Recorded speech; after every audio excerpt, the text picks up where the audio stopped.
Thank you very much. It's a great pleasure to be here this evening with you, ladies and gentlemen, and to address such a topical and very burning issue these days. I would like to start by telling you two stories. One which concerns zeal and passion, and the other one involves proclamation and witness. We as people of faith, we have the zeal, we have the passion for our faith, and we are involved in witnessing to our faith. So, from a Christian perspective, I want to address this issue of spiritual heritage and the destruction of symbols of faith and culture. The first story I want to tell you is about Jesus Christ. And this story is about what he did to make his point of view as clear as the sun shines in a cloudless sky. He wanted nobody to make a mistake about what he thinks about some of the issues, critical issues in his time. We are talking about 2,000 years ago. And listen to the story. St. Mark tells us in his narrative of the Gospel of St. Mark, the story. Then they came to Jerusalem. He's talking about Jesus and his disciples. And he entered the temple and began to drive out those who were selling and those who were buying in the temple. At that time, they made the temple like a market. And he overturned the tables of the money changers and the seats of those who sold doves. And he would not allow anyone to carry anything through the temple. He was teaching and saying, and listen to what he said. It was written, "My house shall be called a house of prayer for all the nations, but you have made it a den of robbers." Can you believe it? That's what he said to the leaders, the religious leaders at that time. In this incident, Jesus was definitely not the nice guy. He was not the gentle and meek man that we expect him to be. Jesus knew exactly that it would take more than a sermon like a priest would do, or a lecture from an intellectual to address the corruption in the temple. So what he did, he made his point by a provocative action, by a shock. He shocked the people and the leaders. Why did he do that? He did it to make a point, to point at the wrong activities that were taking place in the temple. He turned the tables. He cleansed the temple. He said, it is written that the temple is the house of prayer, and you made it a bazaar. You made it a den of robbers. But in this action, although it was shocking, even in his peak of his passion and even anger, He was aware that God was present in the temple. It was a place of worship, a focal point of the community, and a place that had clear bonds with the sacred, with God. Jesus caused no physical harm to anyone in the temple, not even a dove, not even to a chicken, not even the building. He did not harm anything because he respected that his zeal and passion is to correct if there is something wrong, but not to destroy in order to make your point, and not to kill in order to make your point. That passion, that zeal comes out of love. Love to what? Love to his community, love to his culture, love to the temple, and respect that the people who came to the temple were worshiping God. The second story involves Paul, St. Paul, who was converted to Christianity on the road to Damascus. He was also passionate about the faith. And let's hear what a book in the New Testament, the Acts of the Apostles, tells us this story when he went to visit Athens.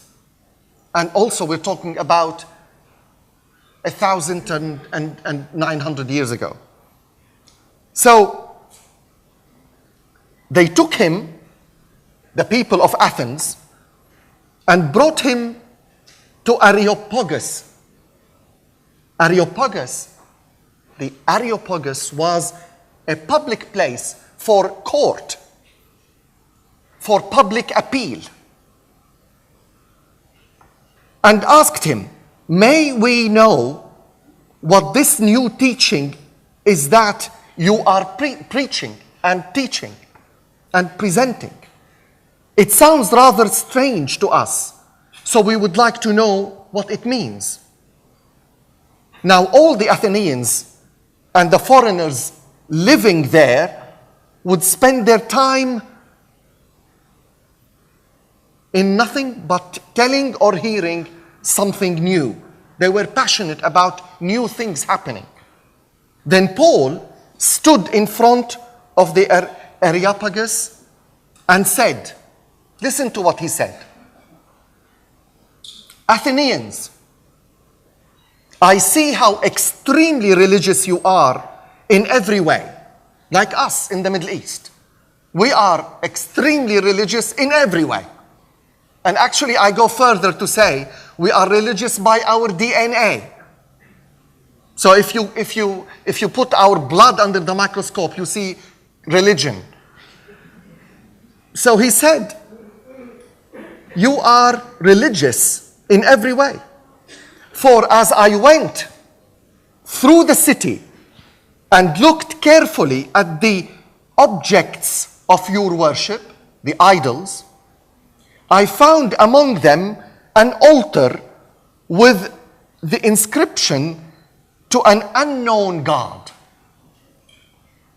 What therefore you worship as unknown, this I proclaim to you.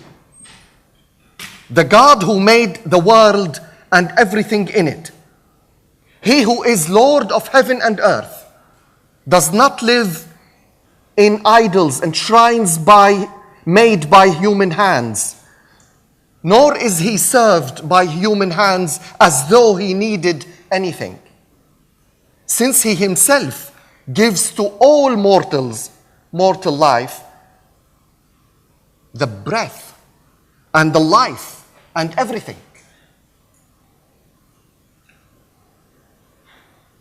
And he preached the gospel, the good news of his faith. And remember, Paul, when he went to Athens, he was in euphoria about Christianity, like any convert. The worst in any religion is the convert, because the zeal and the, the passion would be very high. So, despite that, in this incredible story, he takes the time and the effort to go around the city of Athens and study and examine all the idols they believe in and read about every idol. Why did he do that? Because he wanted to be prepared to engage with them in a dialogue. He wanted to equip himself to talk to the Athenians. He prepared everything, and then he encountered the people of Athens. He respected that they did not know about his faith, and they were faithful to what they knew and believed in. So he did not judge them. He was not judgmental. He did not condemn them because they believed in idols, because they did not know better. What he didn't do, he didn't go around Athens smashing the idols and destroying everything. Of course, out of zeal and passion. Why didn't he do that? Because if he had done that, he would have lost the opportunity to share with the Athenians the joy of his faith, the excitement of his faith, the faith in Jesus Christ that it filled his heart. He would have lost all the opportunities, because they would have thought he would be what? Mad, crazy, criminal. So they would have thrown him to jail, in the prison, or out of the city. So what did he gain? Nothing. He would have lost the chance. Both examples. And listen, even idols. We're not talking about other believers. Idols. Both examples, Jesus and St. Paul, teach us that places of worship they have the utmost importance to their communities, and that they should be respected. Places of worship act as the focal points for their communities, focal points for the culture, focal points for the activities of the society. And they are often places of education, places of meditation, places of prayers, and places of memories. We all believe that God is holy and the source of holiness. The uniqueness of Christianity among the monotheistic religions is that this holy God, this almighty, all-knowing, all-present, this fantastic, wonderful God, out of his love, out of his overflowing love to humanity, came to us, embraced our humanity, walked in our streets, and taught in our sacred places. By doing that, he sanctified not only the worship places, not only the places he touched and walked in, he sanctified earth, the whole planet. In the Christian faith, we share with other faiths, Islam and Judaism, that God is the source of holiness. And God is the one who makes things holy and sacred, not us.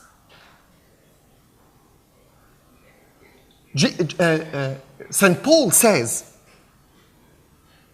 "Oh, Or do you not know that your body is the temple of the Holy Spirit within you, which you have from God, and that you are not your own? We are not our own. We are God's. So the ultimate temple we need to look after is our bodies. Because also the monotheistic religions, 3 of them, join in believing that we are created on the what?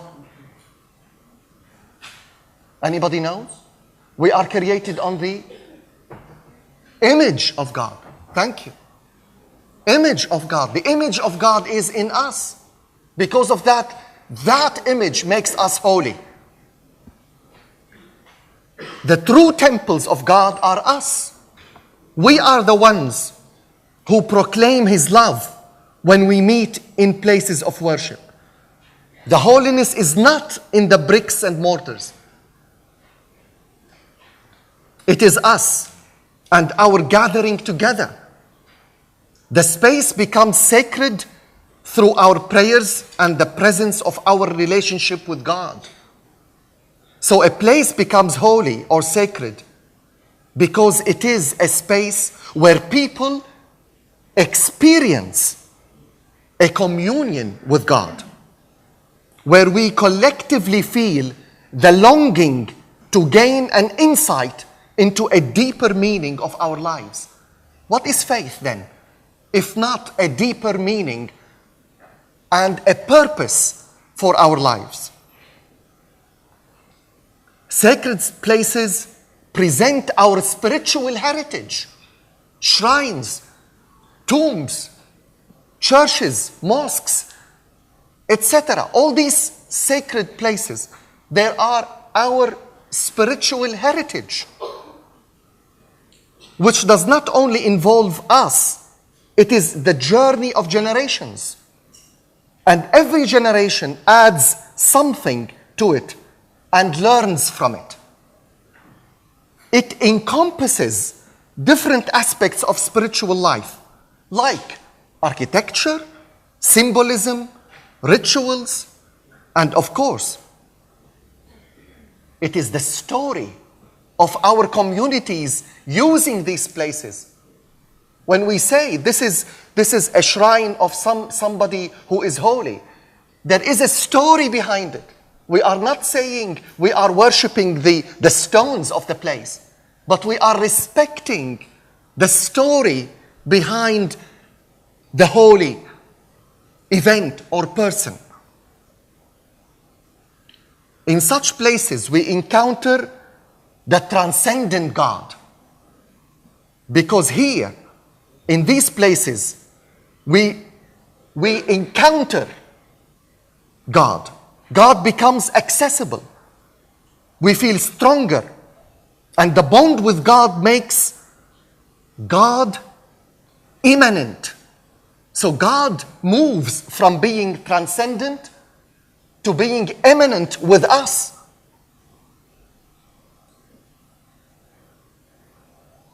Today, sacred places around the world, and especially in the Middle East, are under attack from those whose fanaticism has blinded them to the truth that these are sites where people praise and give glory to the Creator in their own way, and where God works through the lives of those people. Those people who dedicated themselves to God, God worked and still works through such people. And in their vicious hatred, they are blinded to the truth that such places are there to equip people to serve their communities in peace and harmony. This hatred is targeting to destroy these sacred places and wound our communities. The destruction of sacred places is meant to kill our hope for a better life together. So people of faith must respond to such destruction by showing even stronger acts of solidarity like this we are in with each other and with those of other faiths. I want to finish by telling you how the Copts, the Christians in Egypt, responded in the very, very difficult time in Egypt, where when in a couple of days, dozens of churches were burned down. How the Christians responded to some Muslim who tried to come down to the streets to protect the Christian churches from being burned down and destroyed.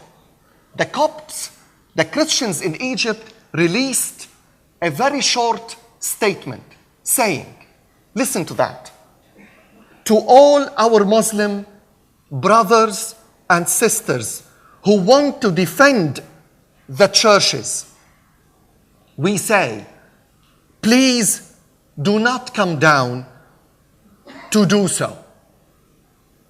Because if the buildings are destroyed or burned down, we can replace them. But if you are hurt, we cannot replace you. Thank you.